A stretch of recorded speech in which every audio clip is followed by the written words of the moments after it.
Bueno, otro ejemplo voy a discutir ahora, en el cual hay una corriente superficial que atraviesa, o sea, que está sucediendo en un plano infinito. El plano es el plano XY, en este gráfico, y la corriente apunta en el sentido de X.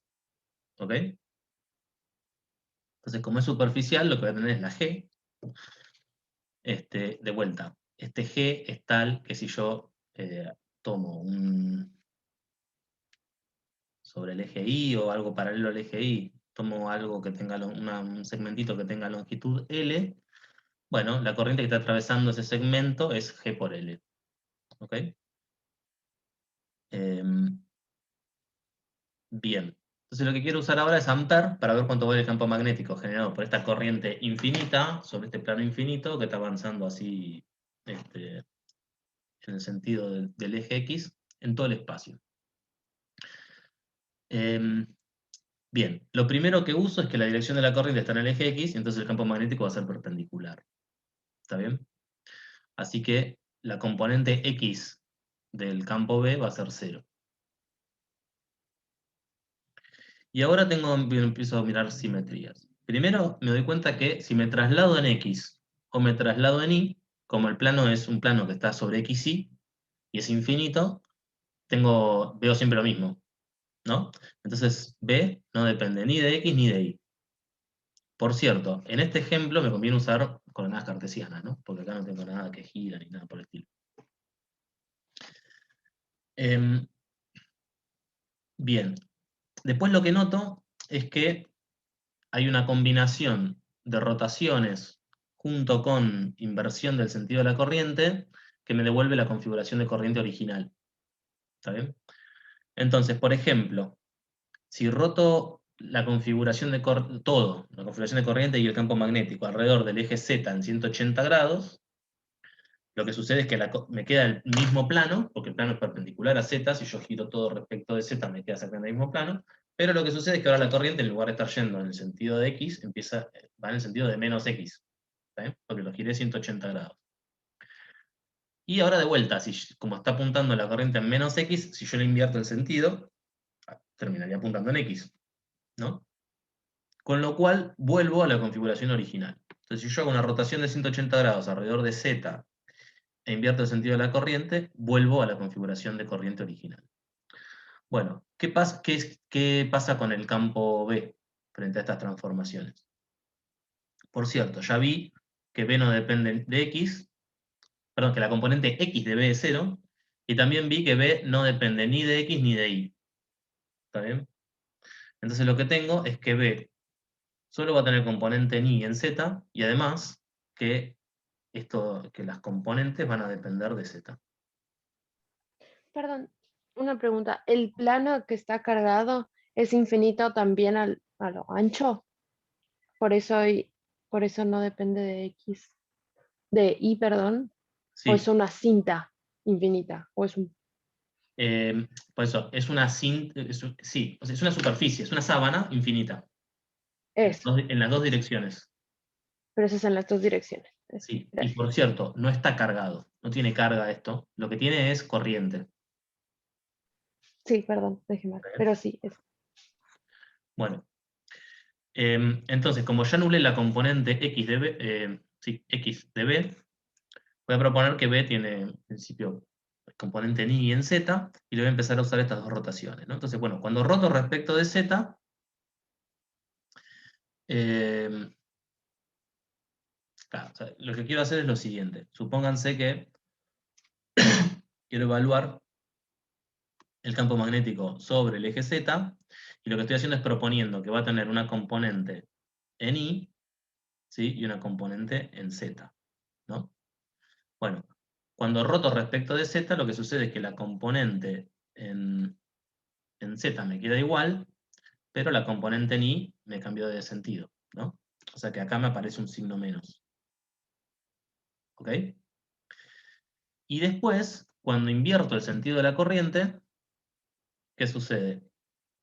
Yo tenía esta configuración acá, ¿no? O sea, esto que tengo acá es lo mismo que tengo acá.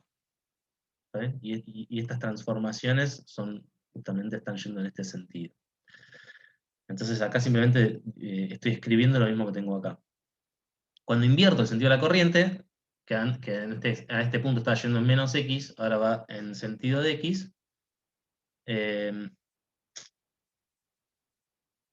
Claro, las dos componentes cambian de signo, en este caso, ¿no? Porque si yo cambio el sentido de la corriente, el campo magnético me apunta en el sentido contrario que estaba apuntando.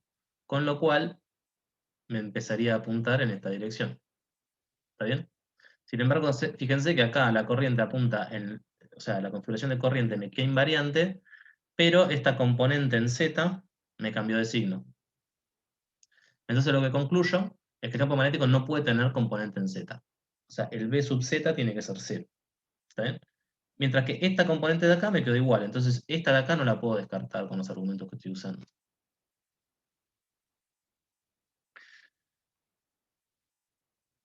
Entonces, matemáticamente yo no tuviera que escribir expresiones para esto. Lo que digo es que cuando hago una rotación me cambia el sentido en I. Después cuando hago la inversión de corriente le tengo que cambiar el sentido a los dos, o sea, le tengo que cambiar el signo a los dos. Y lo que tengo que hacer después es igualar este B al B original que tenía, porque yo lo que quiero son las componentes que me quedan invariantes. Y eso automáticamente me dice que B sub Z tiene que ser 0. O sea que B solamente puede estar en I. ¿Okay? Y de vuelta, solo puede depender de la coordenada Z. Eso ya lo habíamos visto antes. Con lo cual, lo que usé hasta ahora es que la componente B depende de Z y tiene que estar en I.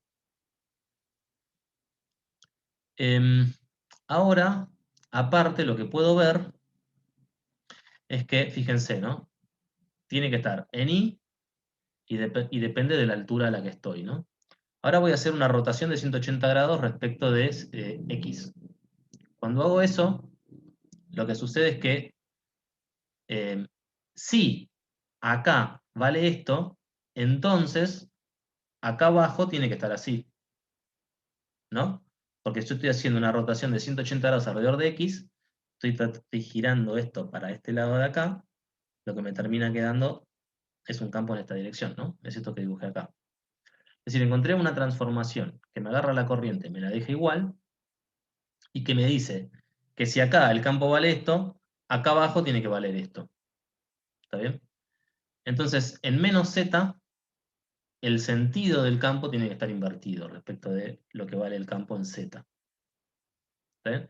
Esto es el análogo de cuando teníamos el plano cargado y decíamos, bueno, el campo eléctrico de un lado apunta hacia la derecha, del otro tiene que apuntar hacia la izquierda. Acá es parecido. De un lado del plano, o sea, acuérdense que la corriente acá está en el plano XY, a z igual a 0. De un lado del plano apunta en la dirección de Y, del otro lado del plano apunta en la dirección de menos Y. Perdón, y que sea perpendicular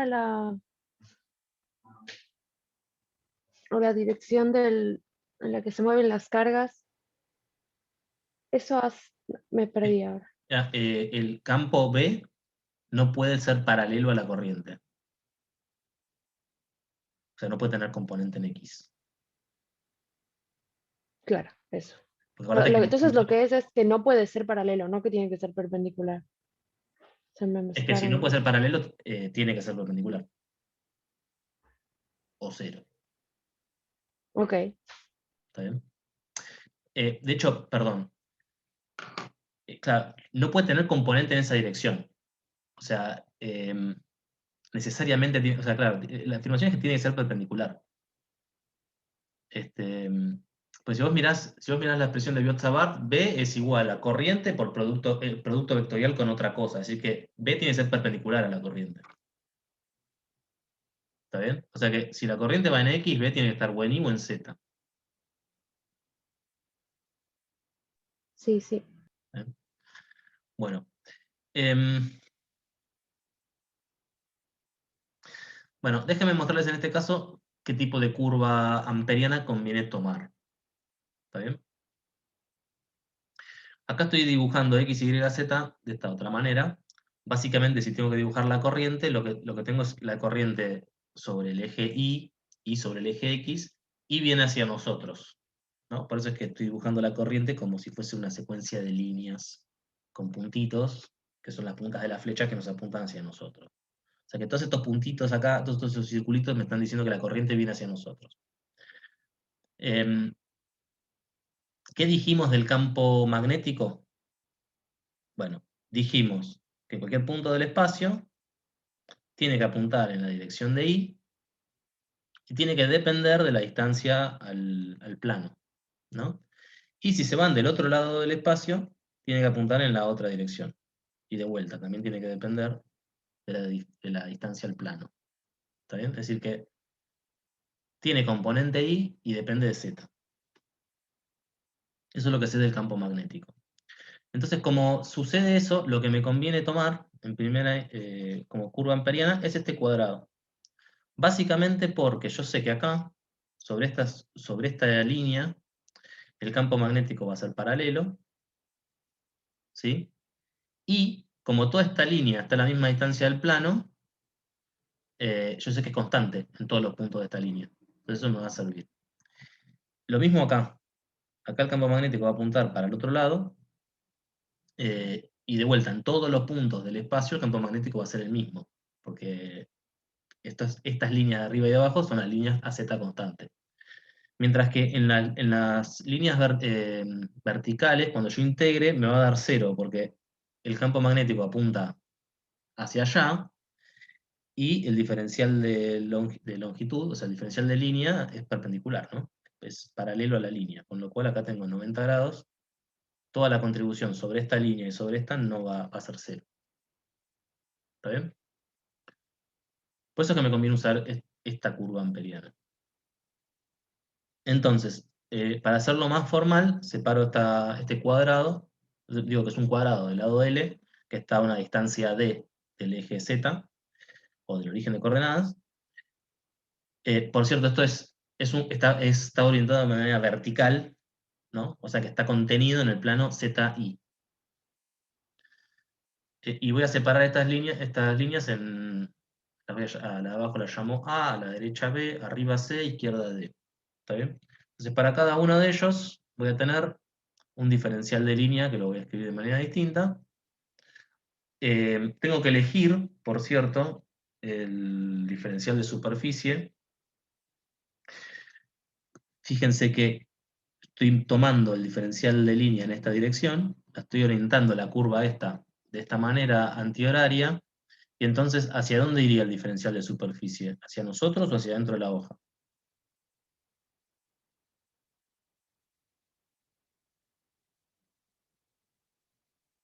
Hacia nosotros. Hacia nosotros, exactamente. ¿Por qué? Pues si ustedes apuntan el dedo gordo en el sentido del diferencial de superficie, los otros dedos tienen que ir en el sentido del contorno, ¿no? O sea que si tuviesen que dibujarlo, lo tendrían que dibujar acá con un punto. Perfecto. Bueno, entonces el diferencial de línea lo estoy tomando en el sentido antihorario. Tengo que ir viendo qué pasa en cada parte. Por ejemplo, en el de acá abajo, el diferencial de línea es simplemente DI en inversor. En el de acá al costado es DZ en Z versor. Acá va para arriba, ¿no? En el de arriba va para la izquierda, entonces es menos DI en inversor. Y en el de la izquierda va para abajo, con lo cual es menos DZ en Z versor. ¿Está bien? Eso me determina los diferenciales de línea.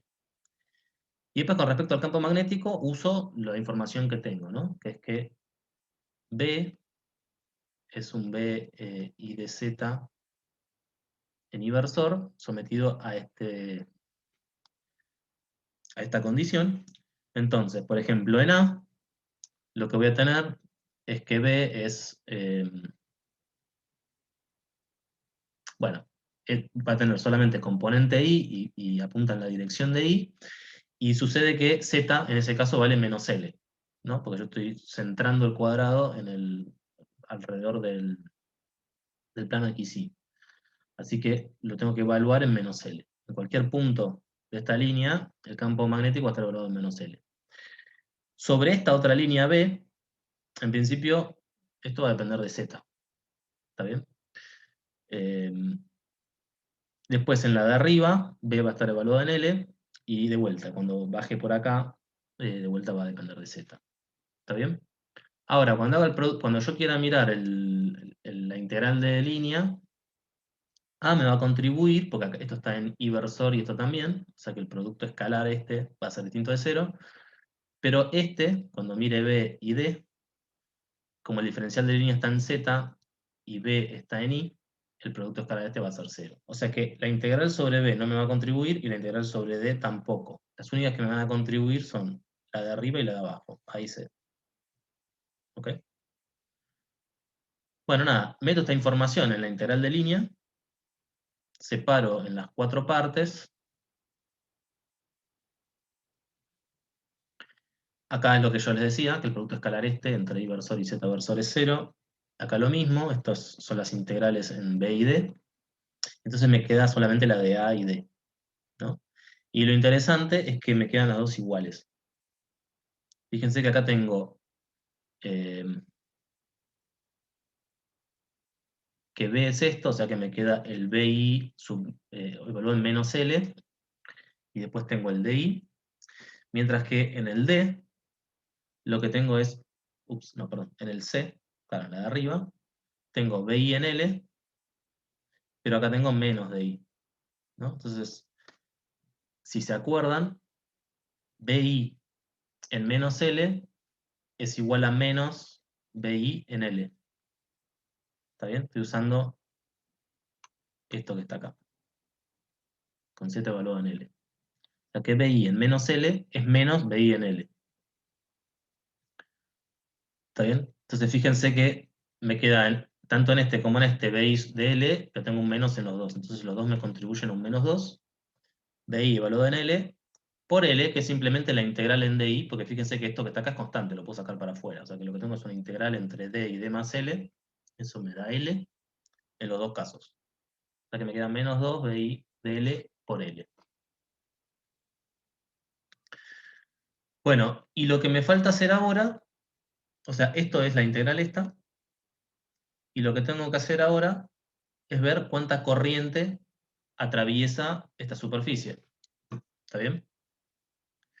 De vuelta, acá lo que hice para esta parte del problema es mirar el contorno. La superficie la puedo tomar como quiera. Lo que me conviene hacer es tomar una superficie plana, porque yo tengo acá, yo sé cuánto vale la densidad superficial de corriente, ¿no? Yo sé que G era igual a G en X versor. ¿Está bien? Entonces, en este caso, pensando que la superficie es esta y es plana y está contenida sobre el eje ZI, y que además dijimos que el diferencial de superficie apunta hacia nosotros.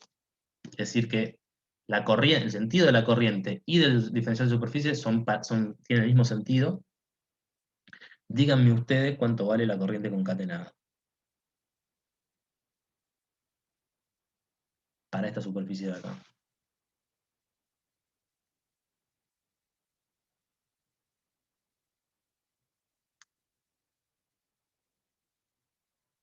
Diría que G por L. G por L. ¿Sí? Porque esto es la cantidad de coulombs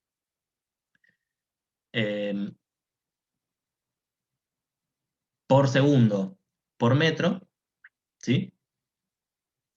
Y lo que tengo acá es qué longitud tiene este cuadrado por el que pasa la corriente, ¿no? O sea que el producto este me termina dando cuántos coulomb por segundo atraviesan la intersección de la superficie con el plano en el que va la corriente. ¿Todos lo ven? Que la corriente concatenada es G por L. Yo sí. Bueno, entonces esto que está acá debería ser igual a mu0 por G por L, ¿no? Déjenme ir para abajo. Mu0 por G por L. Entonces, por Ampere, estas dos cosas tienen que ser iguales, y eso me permite obtener cuánto vale B sub I en L, ¿no? Y una vez que yo sé cuánto vale B sub I en L, también voy a saber cuánto vale B sub I en menos L, porque están relacionados por esta relación de acá. Entonces, en L, que está en Z positivos, fíjense que, por cierto, esto no depende de L, ¿no? Lo que sí estoy hablando del campo en Z positivos. Entonces, cuando el campo está por encima del plano, lo que me queda es esto que está acá, o sea, simplemente mu0 por g dividido menos 2, y además está en inversor, y después yo sé que del otro lado del plano vale menos lo que está arriba, a la misma distancia. Entonces, de vuelta, fíjense que acá pasa algo muy parecido a lo que pasa con el caso del plano cargado. Siempre en el caso de electrostática siempre tenemos un análogo en electrostática, por lo general. Acá tengo un plano con corriente, antes tenía un plano cargado.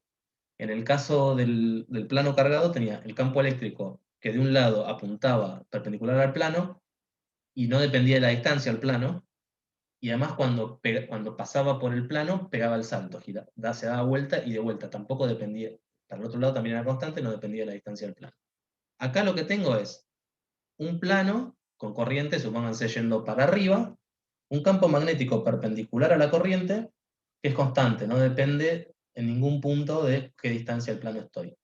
Y a medida que me acerco al plano, cuando lo paso, pega un salto, y del otro lado también es constante, pero apunta en el sentido contrario. ¿Está bien?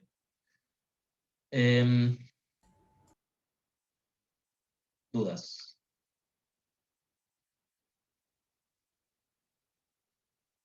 ¿Esto quedó claro?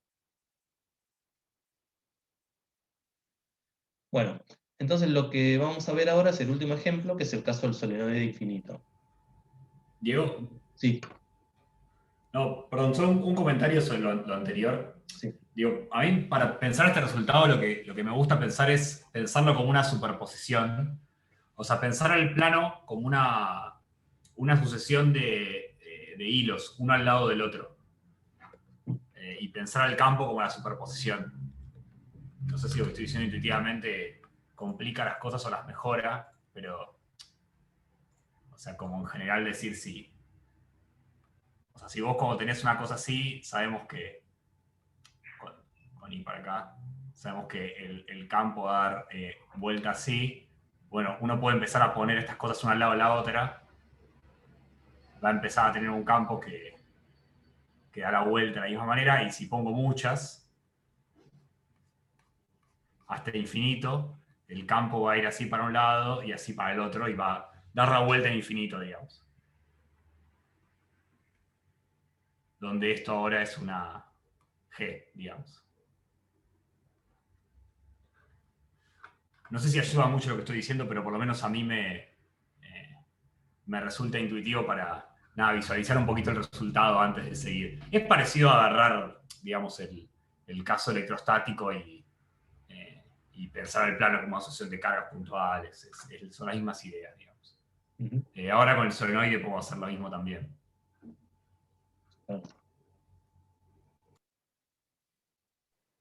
Sí, se ve mucho esto.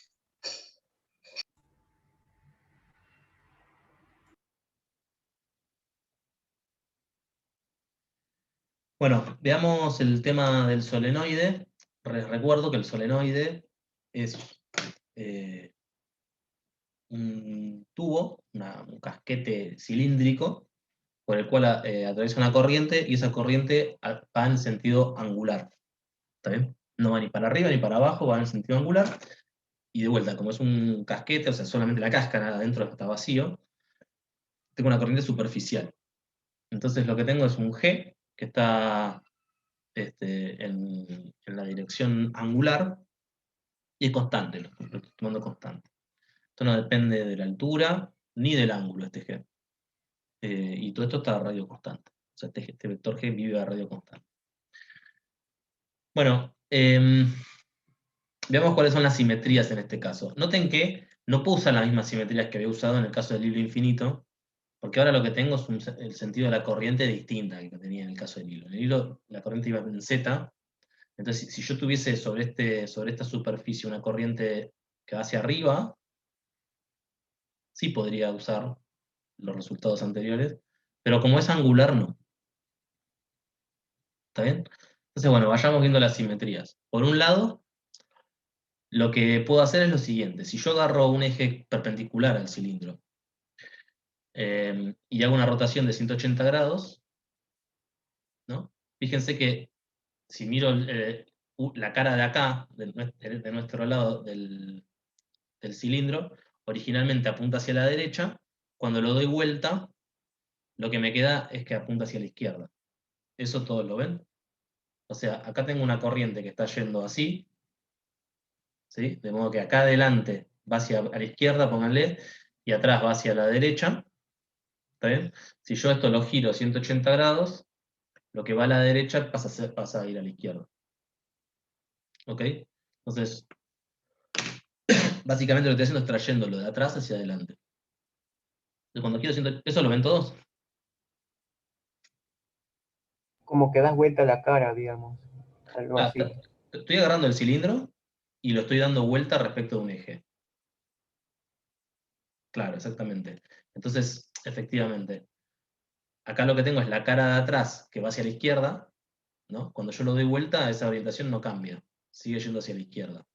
Mientras que si originalmente la cara de atrás iba hacia la izquierda, la de adelante tiene que ir a la derecha, ¿no? Entonces, si lo doy vuelta, pasa de ir a la derecha, pasa a ir a la izquierda.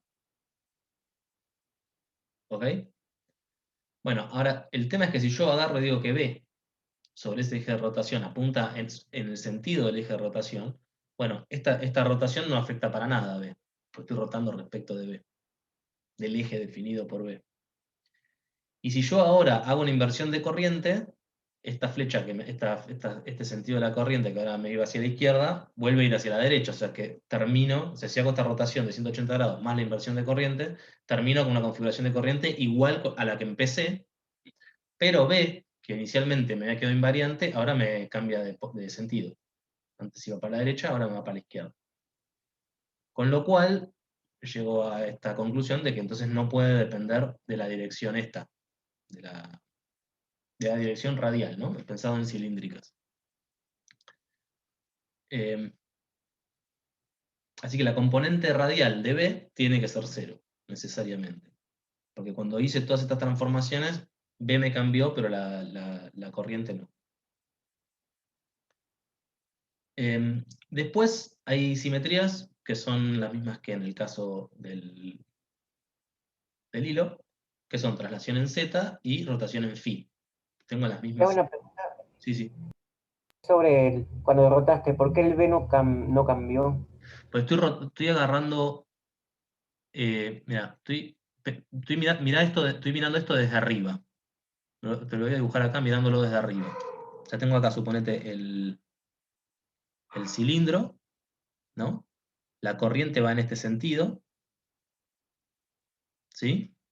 Y estoy mirando, ve acá, este es el eje del cilindro, o sea, es este eje que está acá. Y estoy diciendo que estoy proponiendo un B que está en la dirección radial. ¿Ok? Esta Sí, sí. rotación de 180 grados es respecto de este eje. Entonces, cuando yo roto el cilindro, ¿qué pasa? Ahora voy a dibujar acá abajo la situación rotada. Cuando yo roto el cilindro, lo que sucede es que, déjame dibujarlo más, estas corrientes de otra manera. Acá va así y acá va así.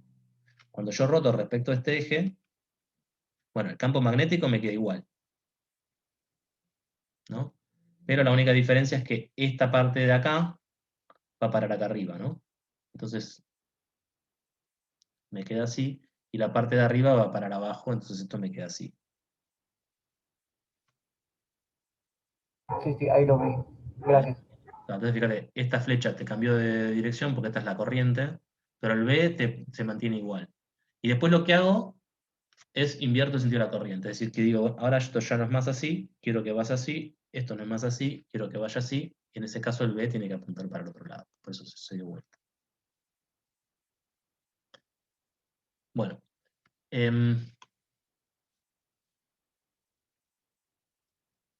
Bien, entonces no tiene componente en R, no depende ni de Z ni de Phi, entonces en principio B depende de R, y tiene componentes en Phi y en Z, pero no componente de R. Bueno, ahora, esto es a lo que llegué. Lo que quiero empezar a hacer ahora, que es a diferencia de antes yo con una curva amperiana y simetría me alcanzaba para determinar el campo B. Ahora lo que tengo que hacer es una secuencia tengo que aplicar Ampere en secuencia. Tengo que usar 3 curvas amperianas distintas para tratar de entender cómo es el campo magnético para el solenoide. Así que vamos por partes. Por simetría ya terminé. Esto es lo que más pudo restringir al B. La primera curva que voy a tomar es una curva circular que está envolviendo al cilindro. ¿Está bien? Que sea concéntrica con el cilindro. En ese caso, bueno, el diferencial de línea para esta curva es simplemente R, que es el radio de la curva amperiana, de phi en phi versor. ¿Está bien? Es un diferencial de línea en la dirección angular. Bueno, B simplemente es esto que está acá arriba. Ahora fíjense que cuando tomo el diferencial de línea, la componente Z me desaparece, ¿no? Directamente no está. Lo que me queda Z versor por phi versor se va. Lo que me queda es esta componente por esto. ¿Está bien? Bueno, ahora tengo que integrar en toda la línea, integro entre 0 y 2pi, me queda 2pi por R de phi de R. Pero, fíjense, si yo tomo una superficie plana, cuyo contorno sea el círculo amperiano este, no atraviesa corriente de esa superficie, porque si yo agarro un punto cualquiera sobre la superficie, el diferencial de superficie va para arriba, pero la corriente va para allá. Es perpendicular.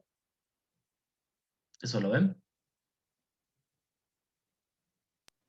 Sí. Bueno, entonces no tengo corriente que atraviesa la superficie, con lo cual la corriente concatenada es 0 en este caso. ¿Está bien?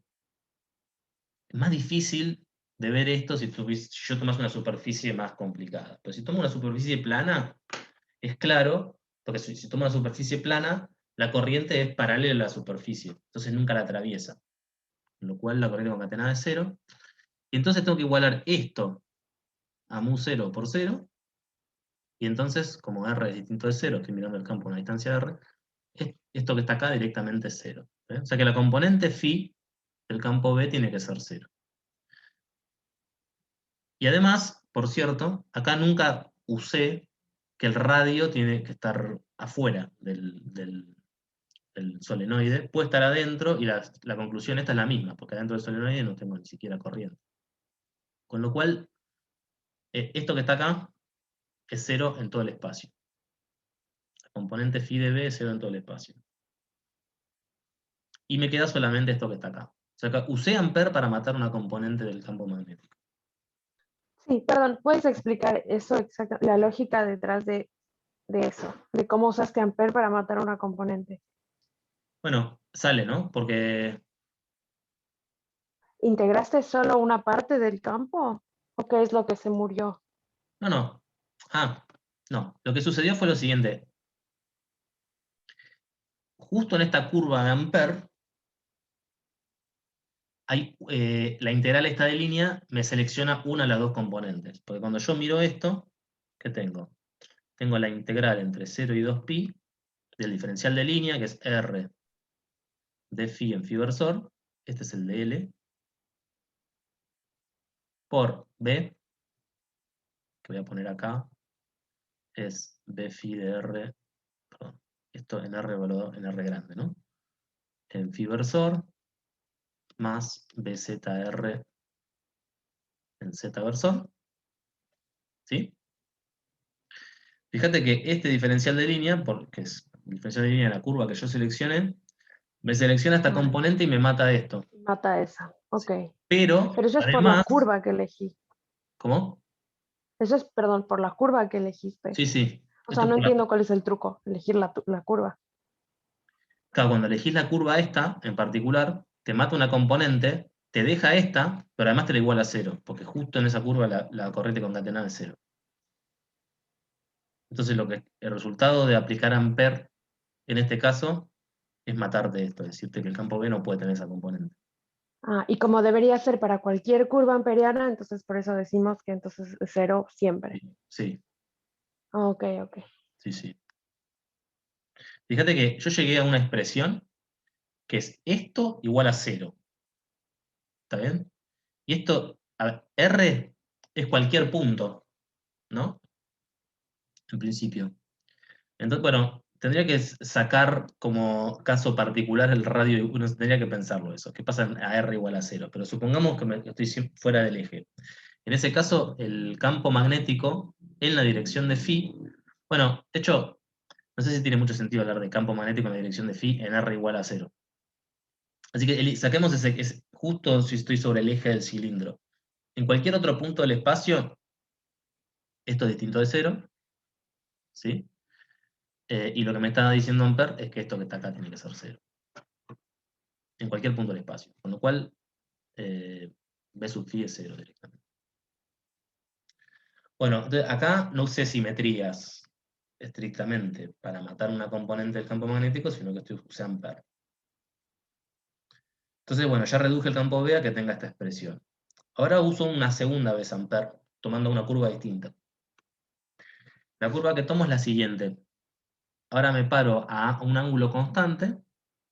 Estoy en cilíndricas, ¿no? Esto es un cilindro. Estoy en cilíndricas. Voy a elegir un ángulo constante. Y en el plano RZ voy a tomar un cuadrado. ¿Está bien? De manera que dos lados del cuadrado sean paralelos al cilindro y los otros dos sean perpendiculares. ¿Ok? Si esto ustedes lo viesen desde arriba, lo que verían es lo siguiente. El cilindro por un lado, ¿sí? Y la superficie amperiana sería una cosa así.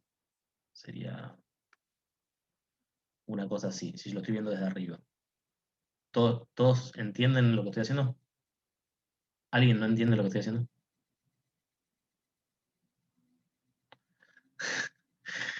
No sé quién me dijo la vez pasada que, no sé dónde sacó ese número, que hay que esperar 7 segundos a que contesten los alumnos.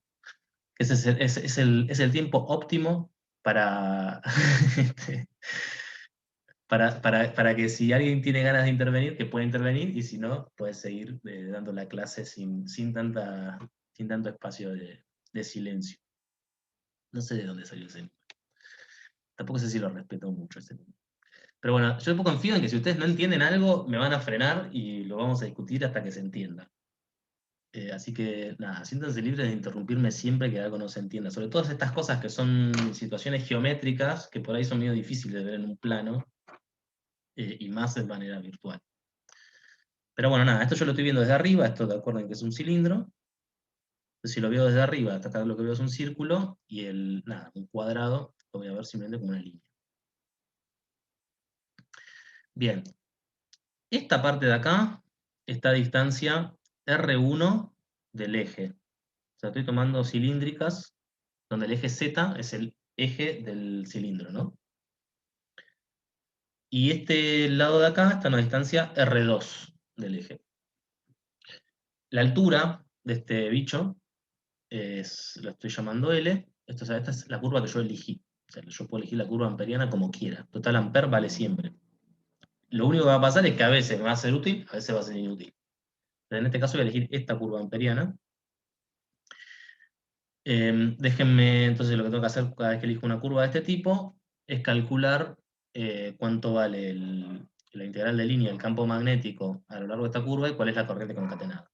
Lo primero que les pregunto es cuánto vale la corriente concatenada acá. Está claro que vale 0, ¿no?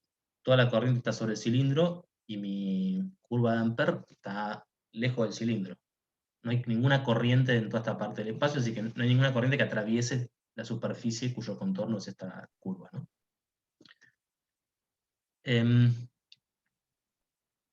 Bien. Otra cosa, cuando quieran calcular esto, para esta curva, lo que tienen que notar es lo siguiente. ¿Hacia dónde apunta B?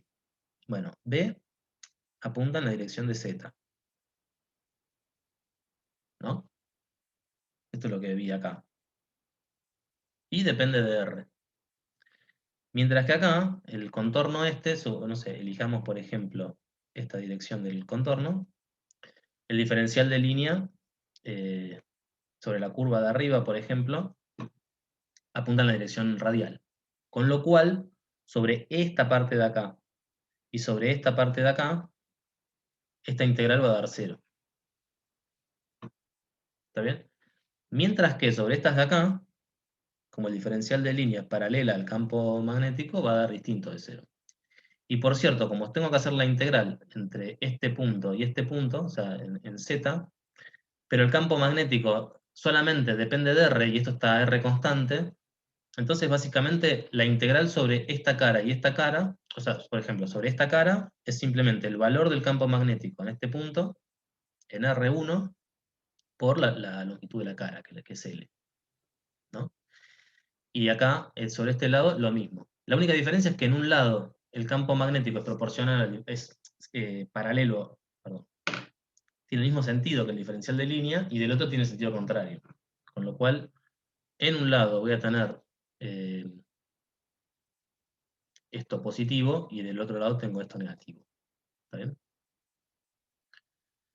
Bien. Perdón, ¿por qué se anula en las que son paralelas al eje R? Porque ahí, Acá el diferencial de línea es perpendicular al campo. Fíjate que el campo está en Z versor. está bien, claro, y ahí es menos R la dirección. Está Exacto. bien. Y lo mismo con la de abajo. Bueno, entonces como la corriente concatenada es 0, esta recta tiene que ser 0, porque yo L lo tomé distinto de 0. Y eso lo que me dice es que BZ en R2 es igual a BZ en R1, y eso lo que me dice es que BZ no depende de R. ¿No? O sea que es constante. O sea, lo que aprendí en este caso es que la componente en Z es constante. Pero además, otra cosa que sé es que en el infinito, a medida que yo me alejo, el campo magnético debería tender a 0, ¿no? Porque cada vez me voy alejando más del solenoide. Entonces, si el campo magnético es constante, en particular, tiene que valer lo mismo en todos los puntos, tiene que valer lo mismo que vale en el infinito. Y si en el infinito vale 0, o sea, en el infinito a R infinito, ¿no? A esto me refiero. Vale 0, entonces el campo magnético tiene que valer 0 en cualquier punto del espacio en donde valga esta curva de Ampère, que es, de hecho, a radio mayor que A. ¿No? Estoy tomando esta curva de Ampère por fuera del solenoide porque no quiero corriente concatenada. O sea que de acá lo que concluyo es que afuera del solenoide el campo magnético directamente es 0. Usando argumentos de simetría y usando dos curvas de Ampère, logré matar todas las componentes del campo magnético. Lo que sí podría pasar es que sea distinto de 0 adentro, porque fíjense que si alguna de estas caras estuviese adentro, la corriente concatenada sería distinta de 0, porque tendría corriente que pasa por la curva amperiana. Si lo pones, perdón, como cortando el cilindro, Exactamente, esa hoja. exactamente. Y de hecho lo que me conviene hacer ahora es tomar una segunda curva, una tercera curva de Ampère, que tenga, bueno, que tenga una parte adentro del cilindro y una parte afuera. Total, yo sé que afuera el campo magnético es 0, solo la integral de línea en la parte de afuera va a dar 0, y eso me va a permitir saber cuánto vale el campo magnético adentro del solenoide. Entonces, tomo una tercera curva de Ampère, que tenga una partecita adentro. Fíjense que acá yo puedo decir que afuera el campo magnético es 0, y adentro lo que puedo decir es esto que está acá, que era lo que había concluido antes, ¿no? Esto vale en todo el espacio, y esto solamente vale afuera del cilindro. O sea que tengo que pensar que adentro está apuntando en Z y afuera directamente es 0. Entonces me conviene, de vuelta, tomar este tipo de curvas. O sea, si yo ahora esto lo miro desde arriba, lo que voy a ver es el cilindro, y la curva ahora simplemente está como metida dentro del cilindro. Entonces, el campo magnético en todo el espacio apunta en C. Justo afuera es 0. Vamos a ponerlo adentro. Vamos a hacer así. En toda esta parte, vamos a dividir esta curva en varias partes. En toda esta parte que está acá, afuera, la integral de línea del campo magnético va a ser 0 porque el campo magnético es 0. O sea, acá afuera yo sé que B es igual a 0. En este tramo de acá,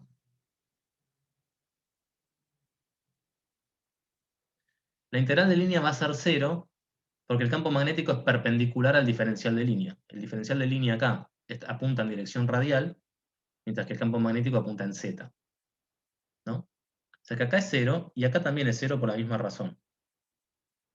El campo magnético se orienta de manera vertical acá adentro, y el diferencial de línea es horizontal. Así que en todo esto que dibujé acá, la integral de línea va a dar 0. Lo único que me contribuye es esta parte de acá. ¿Está bien? Por eso cuando miro esto, lo que tengo que ver es esta parte de acá. Es lo único que me contribuye. Fíjense que en esta parte de acá, el diferencial de línea, ¿cuánto vale?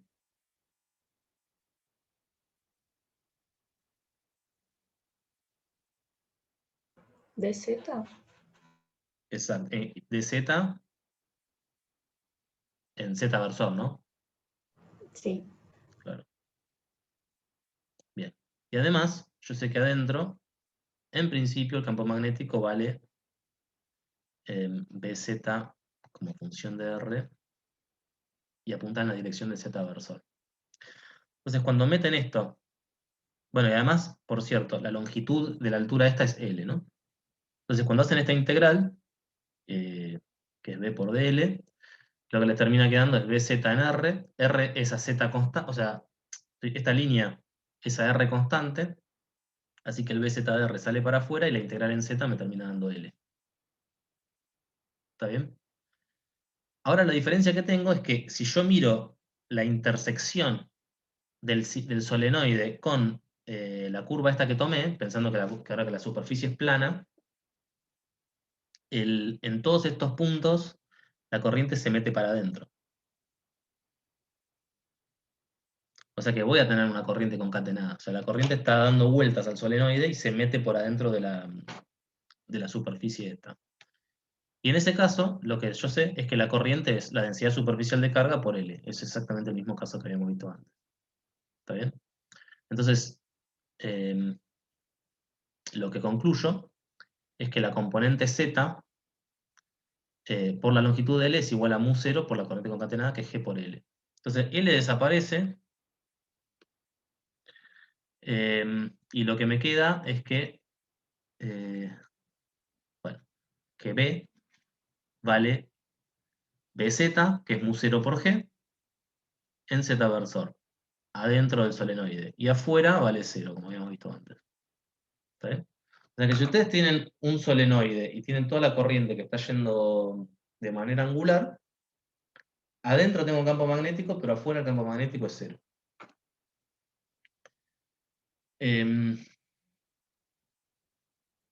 Bien.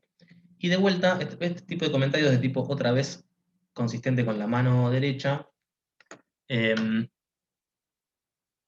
tiene que ver con el comentario que ha hecho Ezequiel antes, de tratar de pensar a distribuciones superficiales o volumétricas de carga como si fuesen una superposición de hilos, ¿no?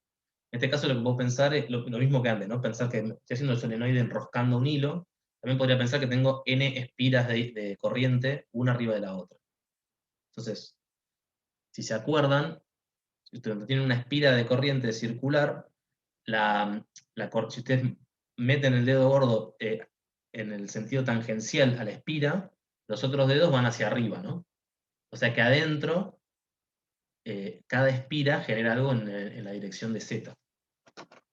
Por eso es que tengo esto que está acá. Mientras que afuera, lo que pasa es que tendrían de un lado algo que va en menos Z, ¿no? Y del otro lado van a tener algo que va en más Z, porque tienen la espira, de un lado la corriente va para allá, del otro lado la corriente va para allá. Bueno, si hacen la superposición de todas estas cosas, les termina dando 0 afuera.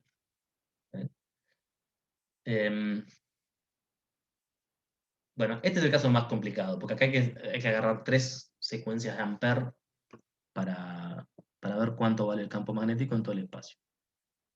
Pero bueno, fíjense que es re sencillo. Adentro es constante y apunta en Z, y afuera es 0.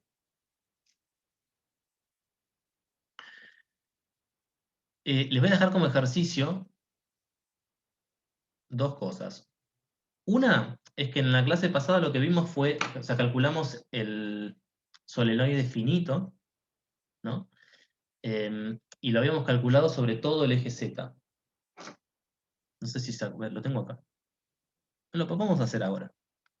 Habíamos visto el solenoide finito, fíjense que acá tengo una situación. O sea, tengo una corriente superficial que apunta a la dirección angular, solo que esto tenía longitud de L, ¿no? Y lo que yo les había dado como ejercicio es ver qué pasaba cuando L tendía a infinito, ¿sí? Pero manteniendo G constante, es decir, N sobre L constante. Bueno, hagamos la cuenta, fíjense. Cuando L tiende a infinito, de manera tal que N sobre L igual a N chiquita, si quieren, sea constante, lo que tengo es lo siguiente. Esto es constante, así que no me molesta para nada. Fíjense que cuando L sea grande, Z, no importa el valor que tenga, va a quedar chico, así que Z lo puedo tomar acá igual a 0. Acá también lo puedo tomar igual a 0, lo mismo acá y lo mismo acá. Y acá lo que tengo es un L sobre 2 dividido, bueno, y de vuelta, ¿no? Si L es muy grande, este queda chico, así que esto lo puedo tomar a 0, acá también, esto lo puedo tomar a 0. Lo que termina quedando acá es mu por I sobre 2 por N, chiquita, ¿no? Porque N sobre L es constante, acá tengo, fíjense que acá te va a tener dos veces lo mismo, ¿no? Esto me va a contribuir lo mismo que esto, porque el menos este está al cuadrado, y acá tengo un más, así que tengo dos veces L sobre 2, que es lo que viene en el numerador, y acá abajo tengo, estoy dividiendo por L sobre 2 también, ¿no? Sí. O sea que es lo mismo que multiplicar por 2 sobre L. Con lo cual, perdón, y esto entonces es B de Z para un solenoide infinito. En Z versor está esto. Entonces, este se cancela con este.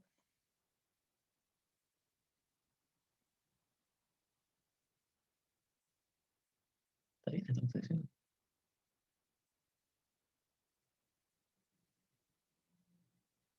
Creo que me está faltando un 2 en algún lado, ¿no?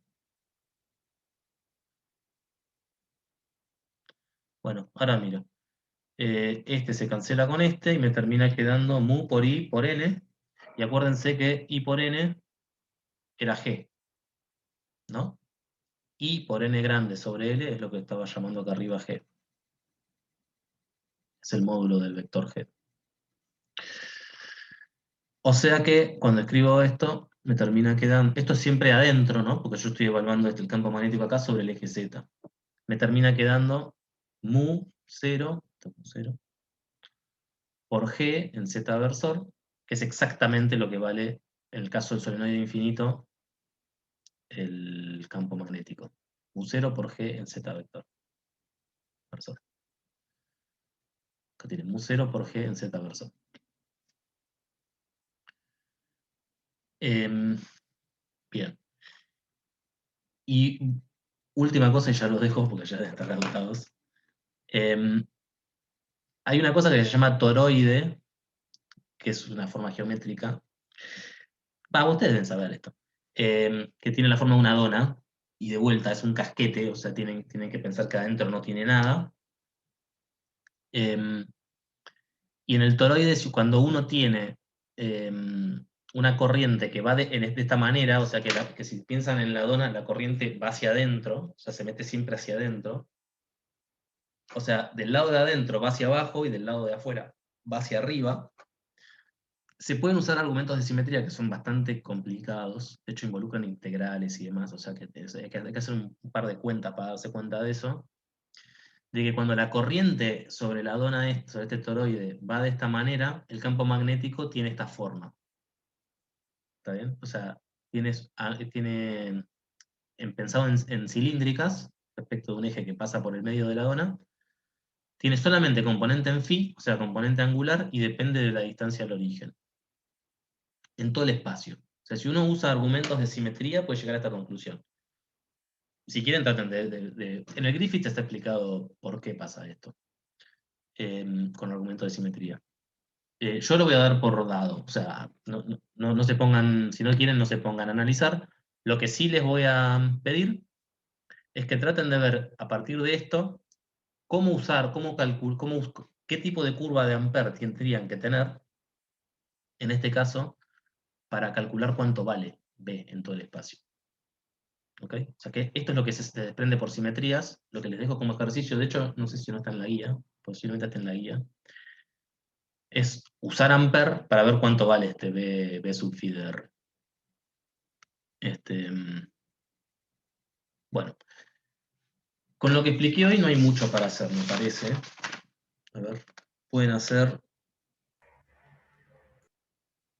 Bueno, pueden tratar de ver si lo que calculamos, si lo que vimos hoy sirve para resolver los problemas los ítems del problema 21, que, bueno, que la idea es que se resuelvan por Biot-Savart, pero quizás piensen si podrían usar Ampère para resolverlos y comparar con lo que obtuvieron. Pueden hacer el problema 22, porque es justamente para usar Ampère. Espero no haber hecho demasiados. Bueno, no, yo hice 3 ejemplos, acá hay hasta F, así que algunas cosas para hacer solos van a tener. El problema 23... sobre momentos magnéticos, fuerzas sobre una pequeña aguja. Bueno, la clase que viene les cuento un poco cómo hacer el 23 y el 24. O sea que estrictamente hablando, lo que deberían hacer con lo que vimos hoy es deberían poder hacer el problema 22. Bueno, si tienen dudas, nos consultan la clase que viene. Y piensen si pueden usar Ampère para resolver los ejercicios del problema 21. Bueno, entonces módulo, los últimos 2 ejercicios, la guía esta, la 4, ya la pueden hacer completa. Y la clase que viene vamos a empezar con la 5. Así que, y de hecho, esta guía y la 5 van a ser las que más pesen en el parcial. Así que les sugiero que se pongan al día si están atrasados con los ejercicios. Dejo de grabar.